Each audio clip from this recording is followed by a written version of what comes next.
times per year does the average person say thank you? What's your guess? 365, like once a day, about 1,000 maybe? According to a survey published in a UK newspaper, people actually utter those words about 5,000 times per year. Sounds impressive, right? What if I added that only 70% of that time people actually mean it? Surprised? Unfortunately, I'm not.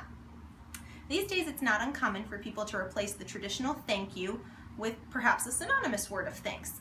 Cool or gracias, which yes, I know translates, or even that's what's up, have all been used to show gratitude. Is this wrong? Of course not. As times change, so do languages and colloquialisms and tones. However, I posit this. If you mean to show appreciation to a person who's quite traditional, does the synonym carry the same weight as that simple thank you does? Would your message hold the same amount of appreciation for the audience you're giving it to? I guess we really need to think about the thank yous we send and in what way we send them, so as to really communicate them effectively.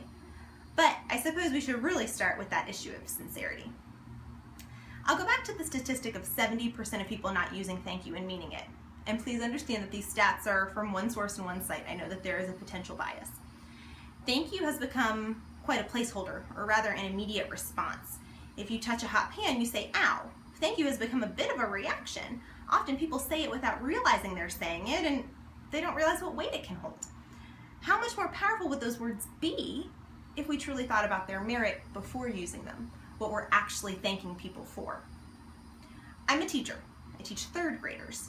I know their parents raised them with manners, and I know how they show gratitude. They've done it plenty of times.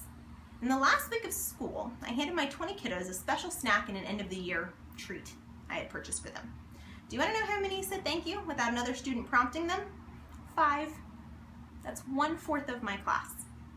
This broke my heart, considering how much we had put into manners and thank yous in my class. But it got me thinking, why did my class act in this way? Was it because they were so familiar with me that they thought, oh, she'll know that I'm thankful, that I'm grateful? Did they expect an end-of-the-year trinket?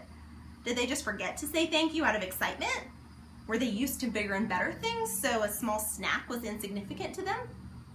In my quest for this answer, I didn't get one. There are so many hypotheticals and so many plausible reasons for a lack of thank you, I can't really determine a concrete answer, nor do I particularly care for the exact reason. Plus, it's likely not a big deal for me in the role that I'm in. These are my kids I'm talking about. I'm going to love them unconditionally. But let's think big picture for a minute. What is a world without gratitude? It's partially entitlement and likely becomes self-revolved. I do not believe we should act for the purpose of receiving thanks or a person's appreciation. However, I think we should offer it for those people that do it for us. Our society involves trades, exchanges, and communication. A simple thank you encapsulates a positive exchange and perpetuates the communication. It's effective in building that relationship. I think thank you are probably 2 of the most critical underrated words in the English language. I'm also a believer in the power of thank you notes. But they are falling by the wayside, becoming a lost art, if you will. Eclipsed by thank you emails or texts or even simple, verbal messages, the thank you note is falling further into the piles of antiquated society, with the VHS tapes and the CD players. I argue that they shouldn't. First, I think handwriting is immensely personal and intimate.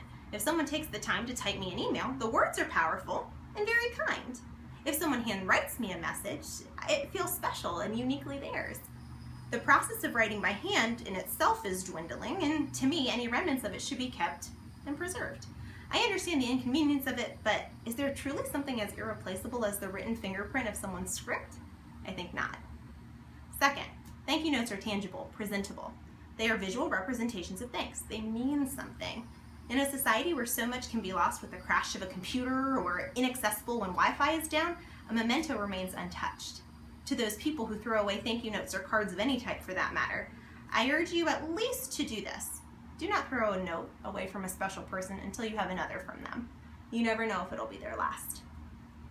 Finally, as I've mentioned previously, a thank you note shows gratefulness, immense true gratitude. It's not so much the beautiful words you write as it is the indication of taking the time to sit, write, and mail it. The recipient took the time to give you a gift, host an interview with you, help you out, and a thank you note shows that they too deserve the same time. Again, it's an exchange of time, of love, and again, it means something. One of my third graders said it best, in my opinion. Upon returning from a field trip, I asked the students what we should do to wrap up our experience. One student said, oh, we should reflect upon what we learned. Some sound familiar, MLWers? Another, we should tell her favorite part. The third student quietly but firmly asserted, we need to write thank you notes. When I pushed her to answer why, she said the chaperones took time out of their day to come with us and make sure we had a great time. We need to thank them for that. I completely agree. It's a trade of love and of time. That's what a thank you note represents. I'll conclude by saying that I wrote this teddy because continuing the art of thank you notes is a goal of mine. I'm nowhere near perfect in my thank yous, but I value writing them, and I keep every thank you note I receive. I value receiving them equally as much. Overall, I think our world needs a bit more gratitude and a few more reminders of just how darn lucky we are.